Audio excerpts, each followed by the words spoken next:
Go. What's going on, everybody? This is Jeff with Urban DIY TV, and today we're going to be reviewing this Vornado 7503. This thing is powerful. That's the reason I got it. You can get it at Amazon. You can get it on Walmart, which is actually where I got this, but it is on Amazon. You can get it at Bed Bath & Beyond. It's a pretty common product. If you come over here, you can see it's got many different speeds. Obviously, you're not going to be able to feel it, but you can see it. So if you come over here, you'll see it's got a mechanical lever switch right here. So this is high power. That's what it sounds like. It's a pretty quiet. It's pretty quiet. If you look at, I don't know if you can see how much it's affecting it. Oh, there goes my glasses, but you can see it's pretty good.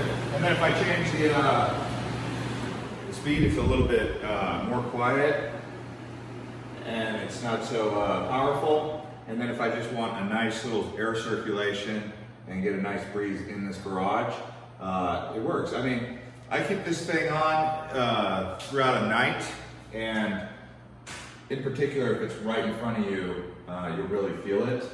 But nonetheless, it's just good for air circulation. That's what I really like using it for. But on a hot day, you know, if you have, assuming you have proper insulation in your garage, this alone on full power can keep your garage pretty cool.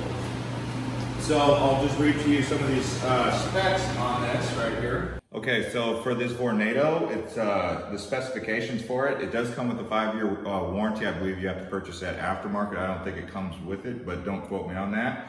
It's got 3 settings, as you just saw. So high speed, medium speed, and then low speed, and then off, obviously, which is not really a speed. Like I said, it's a mechanical switch. No remote. It weighs about 7 pounds, so it's not too heavy. You can move it around pretty easily. That's anyway. It's about 16 inches tall, and the depth is 10 inches. Obviously, you guys want to know that size, right? And it's the width here is about 14 inches. And if you guys are into CFMs, in case you wanted to know, high speed CFM is 643, low speed CFM is 328. And then, yeah, so it takes up 68 watts, and it does have a power cord. The cord itself is not very long, so you may have to get an extension cord. Keep that in mind. I use these right here for multiple different outlets. So I hang it from the wall, but you know, if you have an extension cord, it'll be able to work from any length. Anyways, guys, thanks for watching, and we'll see you on the next one.